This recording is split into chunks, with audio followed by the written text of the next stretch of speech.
माननीय सदस्य श्री अरुण शंकर प्रसाद, तारांकित प्रश्न, आप पूरक पूछा जाए। जी अध्यक्ष महोदय, उत्तर प्राप्त है, लेकिन प्रश्न को गौर से महोदय देखा जाए। खंड 1 में मैंने माननीय मंत्री जी से बहुत साधारण सवाल किया है कि ललित नारायण मिथिला विश्वविद्यालय दरभंगा, तिलका मांझी भागलपुर विश्वविद्यालय, मुंगेर विश्वविद्यालय सहित सभी विश्वविद्यालयों में 22 से लेकर 25 तक स्नातक में 40% सीट खाली रह गई है। बहुत साधारण सवाल है महोदय, क्यों खाली रह गई? तो मंत्री जी कहते हैं कि छात्रों की रुचि नहीं है। अब बताइए, छात्रों को क्यों रुचि नहीं है, आप ये बताइए कि आप पूरक पूछिए महोदय। तो मंत्री जी, आपने तो प्रश्न जो पढ़ किए मैं तो हैं, प्रश्न ही कर रहा हूं महोदय। ये तो 1 का 2 इसमें लिखवे जी जी, खंड 1 का उत्तर उन्होंने दिया है कि छात्रों को पढ़ा जा महोदय। संबंधित विश्वविद्यालय में वस्तुतः ऐसे विषय भी हैं जिनमें छात्र छात्राओं को रुचि कम रहने के कारण नामांकन की संख्या स्वीकृत सीटों की अपेक्षा कम रहती है। तो किन किन विषयों में छात्रों को रुचि नहीं है और उन विषयों के लिए क्या माननीय मंत्री जी क्या फॉर्मूला तय करना चाहते हैं? माननीय मंत्री शिक्षा विभाग। माननीय सदस्य जवाब नहीं पढ़ पाए लगता है ठीक से, उत्तर भी देखेंगे महोदय। इसमें स्पष्ट है कि इसको रुचिकर बनाने के लिए इनफ्लिवनेट से MOU हुआ है। ये मेरे ही कार्यकाल में हुआ है महोदय, जब मैं इस प्रभार में आया हूं, शिक्षा मंत्री के प्रभार में। उसके बाद राज्य अंतर्गत उच्च शिक्षा में गुणवत्ता बढ़ाने के उद्देश्य से सभी विश्वविद्यालयों महाविद्यालयों को नेक ग्रेडिंग कराने के लिए प्रोत्साहित किया जा रहा है। कई 3 ट्रेनिंग हो चुकी है महोदय। ये 60 महीना के अंदर लंबित परीक्षा सत्रों को नियमित करने हेतु सरकार जो प्रयास कर रही है महोदय, वो स्पष्ट है कि उच्चतर शिक्षा परिषद जो सरकार का है, बिहार सरकार का, उसकी एक कमेटी बनाई गई है और मगध विश्वविद्यालय ज्यादा इसमें परेशानी का कारण था, तो वहां कई सत्र के परीक्षा फल भी प्रकाशित हो चुके हैं। तो इस तरह के सरकार प्रयास कर रहे महोदय। चौथा उत्तर जो दिया गया है, माननीय सदस्य पढ़े होंगे कि सकल नामांकन दर 12.1 से बढ़कर 15.9% हो गई है 2021 में। तो धीरे धीरे ये बढ़ रही है महोदय, इसलिए सरकार प्रयासरत है। माननीय सदस्य और कोई पूरक करना चाहे तो पूछ सकते हैं। माननीय सदस्य। अध्यक्ष महोदय, माननीय मंत्री जी ने जो सुझाव दिए हैं कि हम ये प्रयास कर रहे हैं, उसमें इन्होंने नैक की बात की है और नैक का काम है कॉलेजों के ग्रेडिंग का। तो इससे कॉलेजों का ग्रेडिंग हो जाएगा तो छात्र उससे कॉलेज तय कर सकेंगे कि मुझे किस कॉलेज में जाना है। नैक का ये काम है। तो इससे कैसे बढ़ जाएगा आपका नामांकन?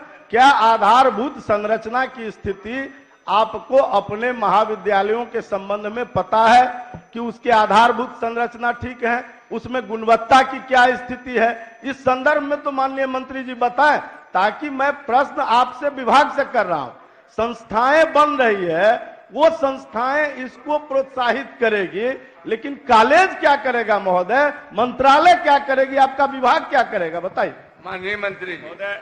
माननीय सदस्य और सदन के लिए इतनी जानकारी देना श्रेयस्कर होगा महोदय कि विश्वविद्यालयों में शिक्षकों की कमी दूर करने के सरकार के जो प्रयास हो रहे हैं, लगभग 4000 से ज्यादा शिक्षकों की बहाली का, 4000 के आसपास शिक्षकों की बहाली का, फिर उसके लिए हाईकोर्ट में अभी रोक लगी है तो बाधा खड़ी हुई है। लेकिन विश्वविद्यालयों में शिक्षकों की कमी न रहे, इसके लिए सरकार तत्पर है और विश्वविद्यालय को निर्देश दिए गए हैं कि आप अतिथि शिक्षकों की बहाली करिए। इन्फ्लुएंट से मैंने ये जो हमें ऑनलाइन सुविधा होगी किताबों को पढ़ने लिखने की, इससे MOU किया गया है।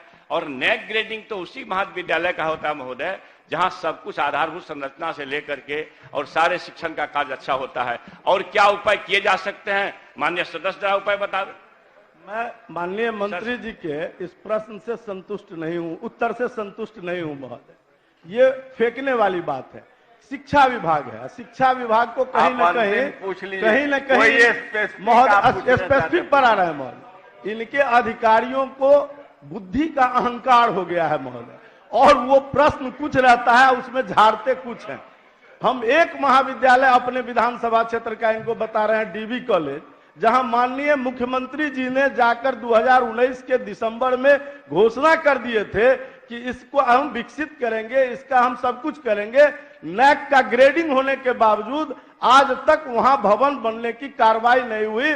शिक्षक का तांता लगा हुआ है, लेकिन कहां बैठ के पढ़ाएगा? एक छात्र नहीं आ रहा है, वहां भवन नहीं है महोदय, और जिले का सबसे प्रतिष्ठित महाविद्यालय है महोदय। तो ये कैसे चाहते हैं कि बिहार में उच्च शिक्षा में सुधार होगा? माननीय मंत्री जी बताना चाहेंगे? माननीय मंत्री जी। महोदय, माननीय सदस्य जिस पर्टिकुलर कॉलेज के बारे में सवाल कर रहे हैं, तो उसकी जानकारी अलग से ले लेंगे। तो एक माननीय मंत्री अलग से ले लेंगे। बता दिए महोदय, स्पेसिफिक मांगते हैं।